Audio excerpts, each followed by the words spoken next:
บัดนี้เป็นครั้งที่9ตรงกับวันที่9เดือน5พศ2569ข้าพเจ้านายประยูรพลสงครามขอเปล่งวาจาสาธยายพุทธมนต์และสาธยายธรรมถวายเป็นพุทธบูชาธรรมบูชาสังฆบูชาและเป็นอาจาริยบูชาแด่องค์หลวงปู่ทวดและหลวงปู่ศิลาขอเทพพระเทวดาเจ้าทั้งหลายโปรดจงมาอนุโมทนาในการสวดสาธยายของข้าพเจ้านี้ขออนุภาพคุณพระรัตนตรัยครูบาอาจารย์และเทพเทวดาทั้งหลายโปรดจงบันดาลให้จิตของข้าพเจ้าเป็นสมาธิตั้งมั่นควรแก่การสวดสาธยายมนต์ต่อไปอรหังสัมมาสัมพุทโธภควาพุทธังภควันตังอภิวาเทมิสวากขาโตภควตาธัมโมธัมมังนัมสสามิสุปฏิปันโนภควโตสาวกสังโฆสังฆังนะมามิ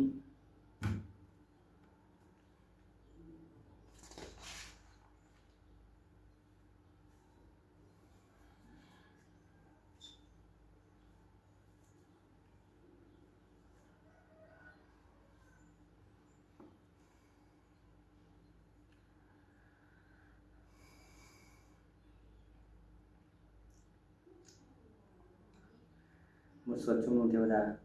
สมันตาจักวาเลสุอัตตราคัจจันตุเทวตาสัทธัมมังมุนิราชสาสุนันตุสักขโมกทังสักขิกามิจรูปเปกิริสิขารตเตจันตลิเควิมานิทิเปรติจักามิตาโรวนาคานิเคหาวันตุวิเกเตปุมมาจายันตุ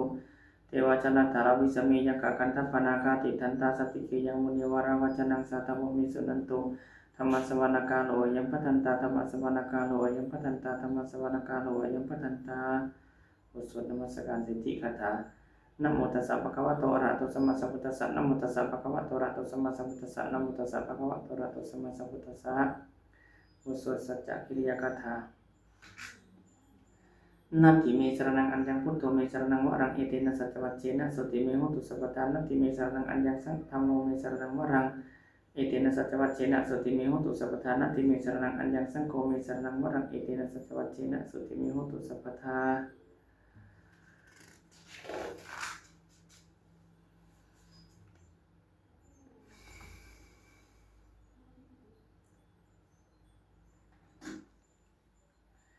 บทสวดมหาสมัยสูตรเยวะเมสุตังเอกังสมัยภควาสักเกสุวิหารติกัปปิลวัตถุสมิงมหาวเนมหาตาภิกขุสังเฆนะสัตถิปัญจมัตติภิกขุสติหิวะอรหันติหิทัสสะหิจโลกธาตุหิเทวตาเจปุเยนะสันนิปติตาหนติภควันตังทัสสนายะภิกขุสังฆจะอัตโกจตุนังสุทธาวาสกายุกานังเทวานังเอตตาโหสิอายังโคภควาสักเกสุวิหารติกัปปิลวัตถุสมิงมหาวเนมหาตาภิกขุสังเฆนะสัตถิปัญจมัตติภิกขุสติหิสเปหิวะอรหันติทัสสะหิจโลกธาตุหิเทวตาเยปุเยนะสันนิปติตาหนติภควันตังทัสสนายะภิกขุสังฆจะยันนูนะมะยัมปิเยนะภควาเตนุปัสสังคมยามะอุปัสสังคมิตวาภควะโตสันติเกอิมังสันติเกปัจเจกคาถาอาภาเสยามาติอาตโกตาเทวตาเยปุเยอาตโกตาเทวตาเสยะทาปินามะภวาปุริโสสัมมัจิตังวาพาหังปัสสาเรยะปัสสาริตังวาพาหังสัมมิเชยะเอวะมิวะสุทธาวาเสสุเทเวสุอันตาระหิตาภควะโตปุระโตปาตุระหังสุอาตโกตาเทวตาภควตังอภิวาเทตวะเอกมันตังอัตถังสุเอกมันตังทิตาโคเอกาเทวตาภควะโตสันติเกอิมังคตังอภาสิมหาสมโยปะวะนัสสมิงเทวกายาสมาคตาอาคตัมหะอิมังธัมมะสมยังตักิตาเยวะอปาราชิตาสังกันติอัตโกอปาราเทวตาภควะโตสันติเกอิมังคตังอภาสิตัตระภิกขโวสมาทะหังสุทิตังอัตตโนอุชุกมะกังสุสารทิวะเนตานิขะหิตวะอินทริยานิรักขันติปันติตาหาติอัตโกอปาราเทวตาภควะโตสันติเกอิมังคตังอภาสิเจตวะกิลังกิตวะปะลีกังอินทกิลังโอหัจจะมะเมจาเตจารันติสุทาวิมะลาจักขุมัตตาสุทันตาสุสุนาคาติอัตโกอปาราเทวตาภควะโตสันติเกอิมังคตังอภาสิเยเกจิพุทธังสรณังคตาเสนะเตคมิสันติ อาปายะภูมิงปะหายะมานุสังเทหังเทวกายังปริปุเรสันติอิติอัตโขภควาภิกขุอามันติสิเอกุเยนะภิกขเวทัสสะสุโลกธาตุสุเทวตาสันนิปติตังโหติตถาคตังทัศนายะภิกขุสังฆัจจะเยปิเตภิกขเวอะหิสุงอาติตะมัทธานังอะระหันโตสัมมาสัมพุทธา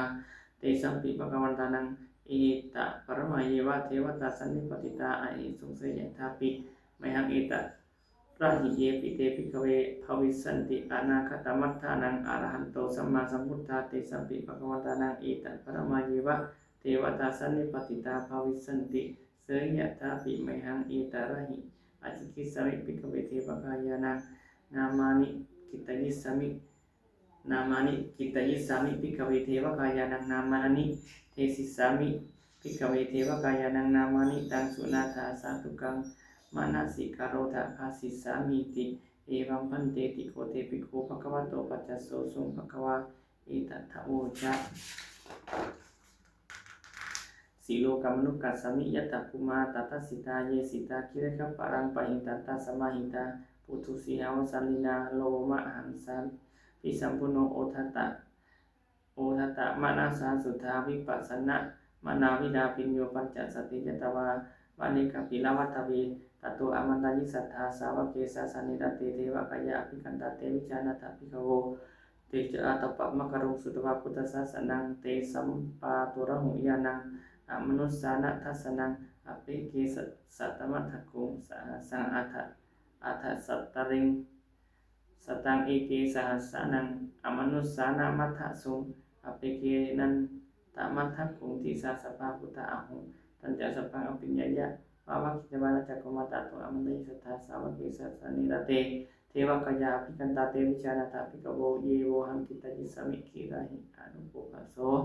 สัตตะสหัสสาวยัคขาภูมังกวิลวัตถวะอิติมันโตจุติมันโตวนาอุติสัสสิโนโมทัมมนะอภิกขโมภิกขุรังสมิติวนังชะสหัสสาหิมหาวตายัคขานานัตตวานิโนอิติมันโตจุติมันโตวันนามันโตยะสัสสิโนโมทัมมนะอภิกขโมภิกขุรังสมิติวนังสัตตะกิราติสหัสสายัคขานานัตตวานิโนอิติมันโตจุติมันโตวันนามันโตยะสัสสิโนโมทัมมนะอภิกขโมภิกขุรังสมิติวนังอิจเจเตโสละสัสสะหัสสายคานานัตตวานิโนอิติมันโตจุติมันโตวันนะมันโตยะสัสสิโนโมตัมมนะอภิกรรมภิกขุนังสมิติมันังเวสามิตาปัญจสัตตะยะคานาตวานิโนอิติมันโตจุติมันโตวันนะมันโตยะสัสสิโนโมตัมมนะอภิกรรมภิกขุนังสมิติมันังกุมิโรราชกัยโกเวบุลสะเดวิสนังวิญโยนังสัตตสะหัสสังยะคานังปะยิรูปาสติกุมพิโรราชกะหิโกโสภะคะสมิติวนังปุริมันจติสังราชาทัตตาระโตปัสสะสติคันทัพพนังอธิปติมหาราชยสัสสิโสปุตตปิทัสสะปะโวอินทนามามะพลาอิติมันโตจุติมันโตวันนะมันโตยะสัสสิโนมัตตมนะอภิกขโมภิกขุนังสมิติวนัง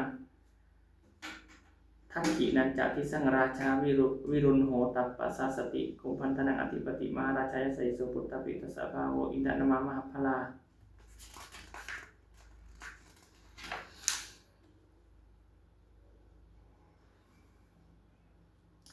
อิติมันโตจุติมันโตวันนะมันโตยะสัสสิโนโมตัมมนะอภิกขโมภิกขุนังสมิติวนังปัญจิมันจติสังราชาวิรูปโคปัสสะสตินาคานังอธิปติมหาราชยสัสสิโสปุตตปิตัสสะปะโวอินทนามามะพลาอิติมันโตจุติมันโตวันนะมันโตยะสัสสิโนโมตัมมนะอภิกขโมภิกขุนังสมิติวนังอุตตรจติสังราชาเวโรตัปปัสสะสติยะคานังอธิปติมหาราชยสัสสิโสปุตตปิตัสสะปะโวอินทนามามะพลาอิติมันโตจุติมันโตวันนะมันโตยะสัสสิโนโมทัมมนะอภิกขโมภิกขุนังสมิติมัตนังปุริมติสังฆตาระโตทักขินีนะวิโรณโกปัจจิมินะวิรูปโกกุวิโรตารังติสังตาจัตตาโร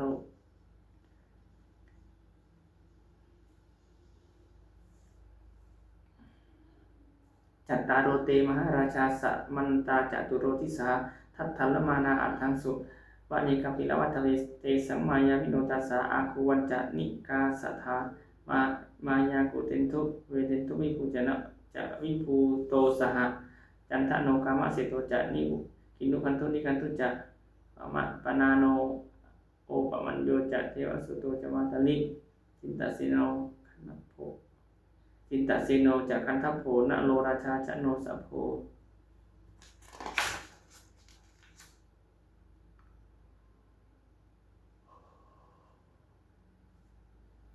อาคูปัญจสิโกเจวะติมพารุสุริยวัจจสาเอเตสัญเยจาราชาโนคันทัพพาสหราชุพิโมทมานาอภิกรรมุภิกุณังสมิติมนังอาทาคูนาภาษานาคาเวสานาสหัตตัจฉกากัมภรัสสะตราอาคูปายาคาสหายาติภิยามุนาทัตตรัตถาจะอาคูนาคายะสิโนเอราวันโนมหานาคูสุปะคะสมิติมนังเยนาคราเจสหสาหรันติทิพาทิชาปักขิวิพุติจักโขเวหายะสาเตวะนามัจจปัตตาจิตตราสุปันนาอิติเตสนามังพยันอภยันตถานคาราชานามาสิสุปันนโตขีมะกาสิพุทโธสันหาหิวาจาหิอุปวาหายันตานาคาสุปันนาสรณะมะกังสุพุทธังชิตาวชิราหันตินะสมุทังอสุราสิตาภาตโรวาสวสิเตอิติมันโตยสัสสิโนกาละกัญชามหาพิสมาอาสุราธานะเวคัสสาเวปจิตติสุจิตติจะปหาราโทนะมุจีสหสัตตัญจะมะลิปุตตานังสัพเพเวโรจะนามกาสันนัยตวาพลิงเสนังราหุพัทธะมุปาคมุงสมะโยธานิพัตตันติภิกขุนังสมิติวนังอาโปจเทวาปัทวีจเตโชวายุตถาคมุงวารุณาเทวาโสโมจายสัสสะสหามิตากรุณากายิกาอาคูเทวายสัสสิโนทัสเสถะอิสรายทัสเส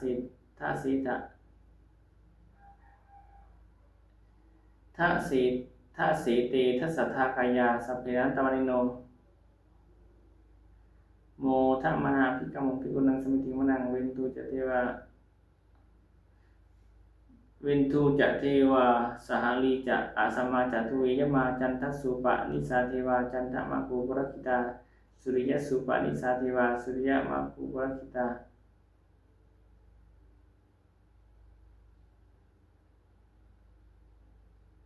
นักขตานิปุรคิตวาอาคูมันทวลาหกาวะสูนังวาสโวเสโทสัพพะคะปุรินโตทัสเสเตทัสสะทากายาสัพเพนันตวนิโนอิติมันโตถ้าเสติทัสสะกายาสัพเพนันตวนิโนอิทิมันโตยุติมันโตวันนะวันโตยัสสสิโนโมทะมนะอภิกรรมภิกขุนังสมิติงวนังอาคูอาทาคูสาคูเทวาชลมังคิสิกาเทวะอริทธกาจะโอจาโรชาจะอุมาปุภานภาสิโน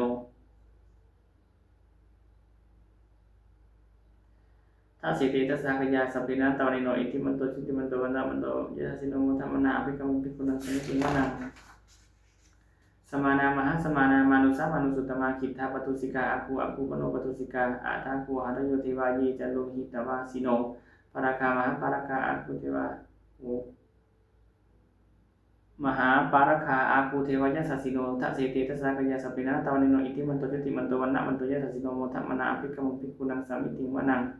สุขกรุมหาอรุณาอารูปคะ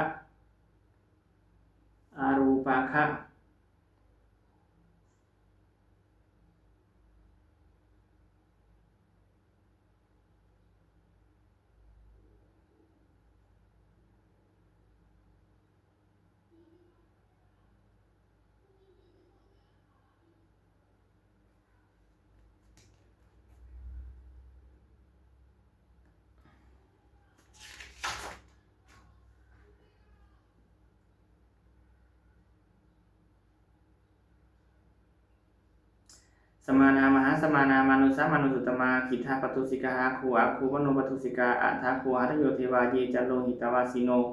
ปาราคามหาปาราคาอาคูเทวายสัสสิโนทัสเสติทัสสะกายาสัพเพนันตวนิโนอิทิมันโตยุติมันโตวันนะมันโตยัสสสิโนโมทะมนะอภิกรรมภิกขุนังสมิติวนังสุขกรุมหาอรุณาอาคูเวคะนัสสาสหะโอทาตะไคหาปามุขาอาคูเทวาวิจักขณาสตามตาหาระคชามิสกาจะยสัสสิโนทะนะยังอาคาปัจจุโนยุติสาอภิวัสติทัสสิติทัสสะกายาสัพเพนันตวนิโนอิทิมันโตยุติมันโตวันนะมันโตยัสสสิโนโมทะมนะอภิกรรมภิกขุนังสมิติวนังเขมิยาตุสิตายามากตกาจะยสัสสิโนสัมภิตกาลามะสิทธาโชตินามาจะอาสวานิมานติโนอาคูอาทาคูอเรมิตา ทัสสิติทัสสะกยาอาสัพเพนะตะวันนิโนอิติมันโตยติมันโตวนามันโตยะสิโนโมทะมนาภิกขุมุขิปุนังสัมมิติมนังสัทเถเตเทวานิกายาสัพพินานัตตวนิโนนามันวะเยนะอาคันถุงเยจันเยสัตติสาสหะปาวุฒชาตะชาติมัคคิลังโอคะตินะมนาสวังทักขิโมคะตารังนาคังจัตทังวะอาสิตติตังสุพรหมปรมัตโตจักขุตตาอิติมโตสหะสันนังกุมารติโสจะโสปะคะสมิติมนังสหัสสะพรหมโลกานังมหาพรหมาภิติตติอุปปันโนจติมันโตภิสมะกโยยัสสิโสอุตตปิทัสสะทัสสะพะหะโวโส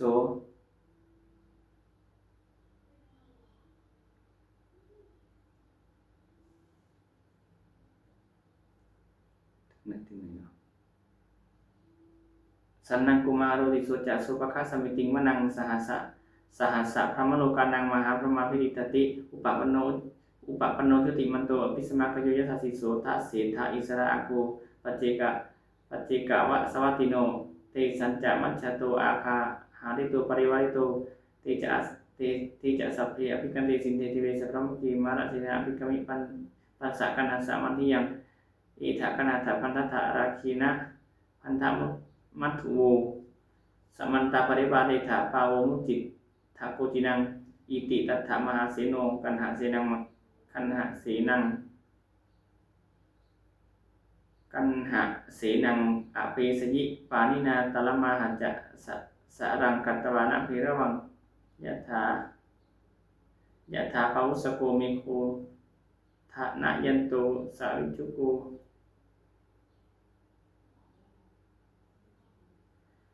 ตถาโสปตุทาวติสังกุโทอาสยังวสีสัพตัญจะสัพพังอภิญญะวะวะกิตวานะจักกุมารตตัวมัญญิสตาสาวกีสัสนิรติมาระสีนาภิกันตเตวิชาตภิกขโวเตจาตปะมะกรุงสุตวะพุทธศาสนังวีตราคิหิปักกัมมุงเนสังโลมัมปิอิจยุงสัพเพวิชิตสังฆามาพยาติตายสัสสิโนโมทันติสาพุติหิสาวกาเตจะนิสุตาติ